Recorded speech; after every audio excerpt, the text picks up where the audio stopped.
So, hey guys, today we're going to be talking about Master Duel Ranked and how, honestly, right now I think Master Duel Ranked has never been like worse than it is now. Like the current meta at the moment, I think, is probably the worst meta period for going second.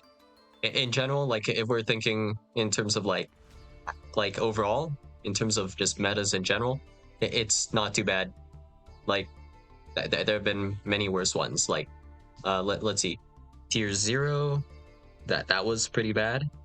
Tailment meta, the sprite meta, that one wasn't like super terrible. That one was just kind of boring. And then all of the different stun metas, which I think there were something like 4 or 5 of them, maybe more actually. And then there's technically the metas where there were so many bots that you were just facing bots in like terrible different ways, such as Dynamite FTK, or perhaps you have the AFK bots that just don't actually play at all. So yeah, those still exist, so those are pretty hard to top. But as for the current meta, okay, so let's just assume we're playing a going second deck, right? So let's say I play Raigeki. What does Raigeki work on? Well, it varies. So, for example, against Mitsurugi, not that effective because you can just reborn with prayers. Against Yummy, also not that effective because 1, Herald of Arclight. Reason number 2, and we're just talking about Yummy Pure here at the moment. You can just Yummy surprise a guy back, and then you still have stuff in general, right? So that's kind of the idea here, right? Where board breakers not that great, and your opponent will have follow-up, like not even related to whatever's on their board. A lot of decks just search follow-up. Like for example, if we prayers tributing, like let's say we go Chainlink 1 Raigeki, your opponent can do Chainlink 2 Mitsurugi prayers to tribute Murakumo, and then you can add a card with prayers and also add 1 with Murakumo. And there's an ad right here, add Mitsurugi monster from your deck to your hand, and then this adds any Mitsurugi card as well. So there's follow-up here, but technically you would have been able to potentially also search follow-up on turn 1. And that's not like something specific to just like 1 or 2 decks. This is basically every single deck in the current meta. They have follow-up. Just straight up. They have some form of follow-up, and it's pretty much guaranteed. So the only thing that you're really worrying about is not like if they have follow-up, it's if they have more follow-up than is expected, right? Such as if your opponent maybe draws an additional like Dormouse, you would know for a fact that it's in their deck, or something like that, I guess. Something along those lines. So that's pretty awful. But I mean, yeah, so surely if board breakers don't work, you can just stop their combo, right? No, not really. So in terms of generic hand traps, they have never been more ineffective. So if we're thinking in terms of generic hand traps, we have Ash Blossom Joy Spring, we have Imperm, and we also have, I guess, like your Veilers or even your Ghost Spells. So, quick question. Which of these cards can actually trade with literally anything? The answer is none of these trade well at all. So the only hand traps that are generic that kind of trade okay, I think probably going to have to be the Dominus cards here. Notably, like Purge and Impulse are probably the most effective because you can kind of use these as solemns if you specifically open Imperm. But if you don't open Imperm, they're kind of not nearly as good. I mean, they're still decent, but there are points where you won't be able to do anything because your hand traps don't have as much value as Engine does nowadays. So just for example, let's say we have Jokul, okay?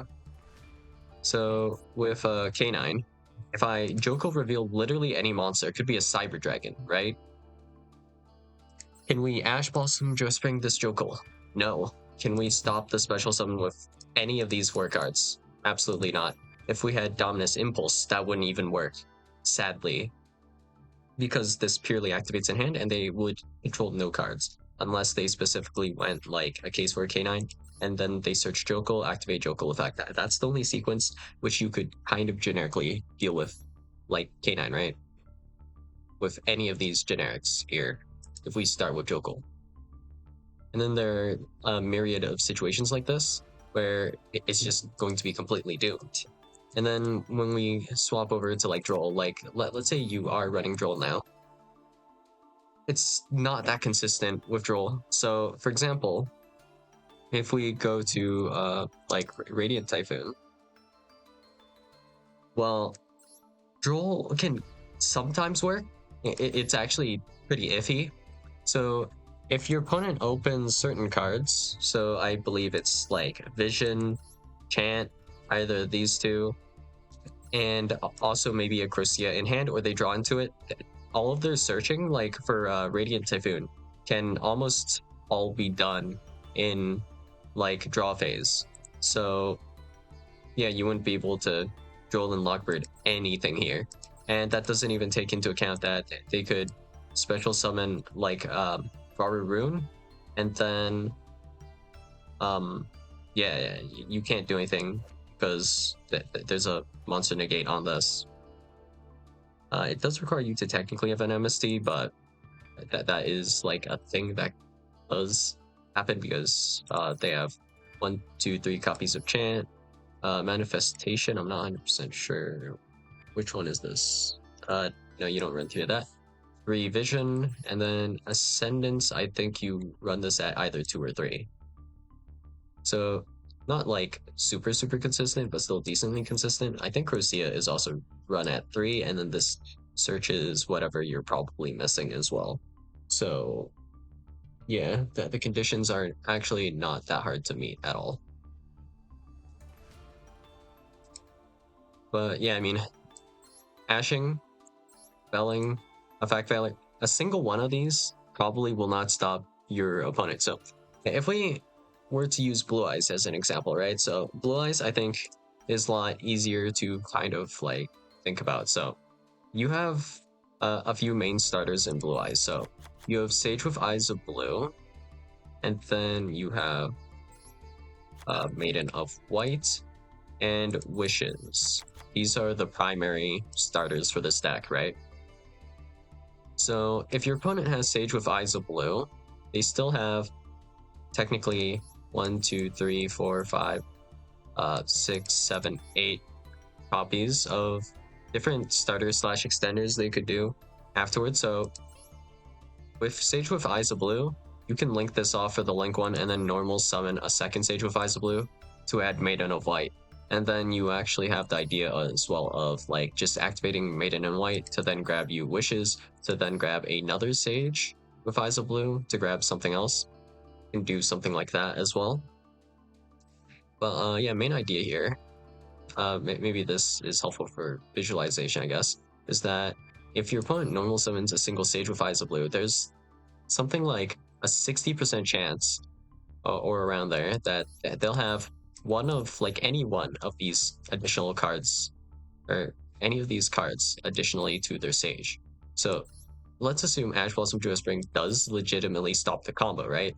Then that only stops maybe like what 40-30% of the time Blue Eyes combo. And this is assuming we only have these cards, right? Because technically you can throw in Primate cards and then you can like normal summon well, you have Lordly Load as well, so you have like activate Lordly Load, grabbing Ether Burl, normal summon Ether Burl, link off for link one, and then you can normal summon this guy. You can activate this to search this guy. You have all of these ideas, and yeah, you just can't really trade that well with any of this. Worth mentioning with Ether Burl, if you were to specifically negate Ether Burl, in some cases, if we have Lordly Load plus Ether Burl, like access to both. So in that case, that would be not Ash, but I think Imperm, right? Well, actually, no, wait. Yeah, normal summon Ether Burl sets a card, so that sets Lordly Load, right? So you can't Ash that. And then that lordly load effect on activation adds a Primite card. So you ash that to stop Drill Beam. If you do that, it can still like, well, they might cycle through a bit if they're playing Blue Eyes, but you'll use the effect to summon Blue Eyes, and then you just make Hieratic Seals. And I mean, that is a 1-for-1 kind of trade, right? Where you actually use one Ash and your opponent just simply normal summoned Ether Pearl. And you're still, well, your hand trap is still not fully stopping what your opponent's doing, essentially, right? So in short, like just hand traps, if we're looking at the generic ones, they've fallen off a cliff, really. So one might even argue they're kind of worthless, but at the same time, you can't go all in on board breakers either, because well, they're not very effective either, because every single deck has recovery and follow up, and also they're somewhat consistent. So there's a very high chance for your opponent to not only be able to recover but still have plays, because decks are so consistent now. You can expect like 3 hand traps in your opponent's hand as well after you've broken through their board. And speaking of which, like a single Raigeki isn't enough to break a board either, so it takes also multiple board breakers to break a board. So you'd have to, if we went ahead and took the board breaking approach, right, then we would be dropping multiple board breakers. Then whatever monsters we have left, we still have to play through our opponent's hand traps, which may or may not be possible. It's just RNG at that point. But I haven't done the calc, so I'm not 100% sure who would be favored, but I guess it depends. So, for example, with Malice, that's like really obnoxious to break that board specifically without something like a Red Reboot. Speaking of Red Reboot, you know, Red Reboot kind of iffy. You know, it kind of depends, right? How good it is, I guess, you know? So with Radiant Typhoon, worth mentioning, I guess, is this trap. This gets placed by the link to Varu Rune here. This effect says you can place 1 Radiant Typhoon continuous trap from your deck or figure face up on your field. So that actually bypasses Red Reboot. So just throwing that out there, you can't really Red Reboot this because this is already activated. So you're activating the effect and not activating the card. So yeah, I'm gonna throw that out there real quick, but yeah. With Malice specifically, for example, Malice would draw 4 cards, I believe. It's like 2 off the main deck monster and 2 off of the Link 3. So your opponent would have like 9 cards, essentially. That's one way to think about it, but they needed at least 1 to do combos, so they have 8 cards in hand. Assuming they did a 1-card combo, right? So how are you liking those odds that, well, your opponent doesn't have like maybe 2 or more hand traps in their hand from like drawing essentially, well, depending on your perspective, it could be either like 8 or 9 cards. That's pretty brutal, I would say. But yeah, that's kind of where we're at right now. So board breakers, not so great.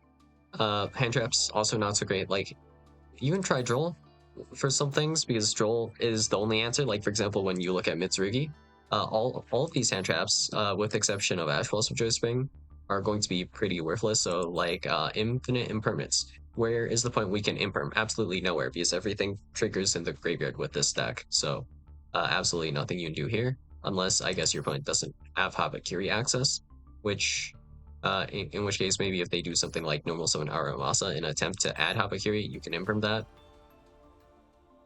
Even if you do have Ash, it is worth mentioning that they have the ability to play 3 copies of Prayers, and also technically 3 copies of the Ritual. So there, well, assuming we're only focusing on the Prayers and or the Ritual, after you Ash Mitsu, that'd be like a 50-50 on if they actually had the Ritual to special summon Habakiri with, to then go into everything else. And I lied, because Saji actually can search Ritual as well, so you could, in theory, also normal summon Saji to access that. But yeah, Ghost Bell, nothing you can bell. The thing you would want to bell would be this, the Kusanagi. This just gets chain blocked every single time, so that's just not actually bellable. And effect failure, same deal, doesn't really do anything. Dominus Impulse, kind of okay. Purge, not really going to work, is it? Purge? Yeah, I don't think Purge actually works because this resolves in the graveyard. So if we reveal Habakiri, this gets sent in next chain. You can't. There's literally nothing to purge here. Yeah. So you would need to draw this deck more or less. This is like kind of a. I guess you would place it in like a super heavy samurai kind of category of combo deck. So that's miserable. But then if we swap to let's say Draco Tail, right? Draco Tail plays completely different from Mitsu, right? So if you troll this deck, let's check how many times this deck searches, or even how many of their cards can actually search. The correct answer is 2. You have Lucaeus and then Ketu to add. So this is like an Ash Blossom on their second search, but you already let them search. So troll, yeah, that's not going to really do much to Draco Tail. In fact, I would almost argue it's useless. I suppose like Ash Blossom, Joe Spring, and Ghost Bell, not that great either. So Ghost Bell, at least you can use Bell on like Horn or Flame or any of the traps, which is something. There isn't that much better usage you can get out of Ghost Bell. I mean, in some cases, sometimes it's okay to like Bell Arthalion. Sometimes. It's not consistent enough to be like super worth mentioning. Ash Blossom, if you have that, I guess you could try ashing like either the Ketu or Lucaeus in hopes that they don't have enough like cards to combo. And I mean, it's a really depressing time with hand traps at the moment for the going second player, at least. I mean, for the going first, it's business as usual. So yeah, I mean, with all of the different playstyles of all of these different decks, like being best of one as well, you're just getting sacked a lot of the time if you're going to be playing something hyper specific like Droll. Like, oh no, I paired against Draco Tail or like maybe Radiant Typhoon, but they did all of their searching in like the draw phase, so nothing to Droll, you know. Stuff like that. And also worth mentioning, I guess, like even if we banned straight up like ban the entirety of Mitsu and ban the entirety of maybe like Yummy, it doesn't fully fix this issue. Like, as well does that sense? Like, there's no singular deck that you can hit to fix this issue at the moment. Like, even if you hit all of these decks somewhat, it wouldn't fix this issue. And I guess worth mentioning is like this deck now. So this deck is like the one I think deserves a consistency hit the most alongside Mitsu. Just you know, Temple of the Kings, Man with Mark. This deck, it's just insanely unfun to play against. You're just dropping traps that are pretty much unrespondable from hand. So you're dropping nonstop Solemns basically with this deck, and you have nonstop Omni Negates that are very difficult to stop. And also the amount of grind on some of these cards is actually just stupid. So notably with like Etherburl, this card when played by that deck, the Temple of Kings deck or whatever you want to call it. Like if we do normal summon Etherburl, we get the ability to set Lordly Load here, and then we can use this to grab Drill Beam, and then we can make Baron with the level 6 tuner that these guys play. So the thing with this is that Etherburl is going to be constantly resetting, right? And then the Drill Beam will constantly be resetting, and then their Temple of the King's traps will constantly be resetting. But you know, even if you were to like, let's say in theory, you imperm this Etherburl, right? This Etherburl can come back on a later turn as well, because all of the traps are also normal traps or normal monsters. So let's say we have, let's see, this card, right? I think Wait, how do you even spell this? Well, whatever. Apophis. Let's see.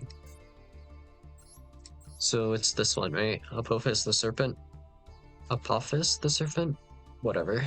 So if we activate this, so let's say we go Ethereal effect. This can send a guy. And by send a guy, I mean send itself for essentially no effect.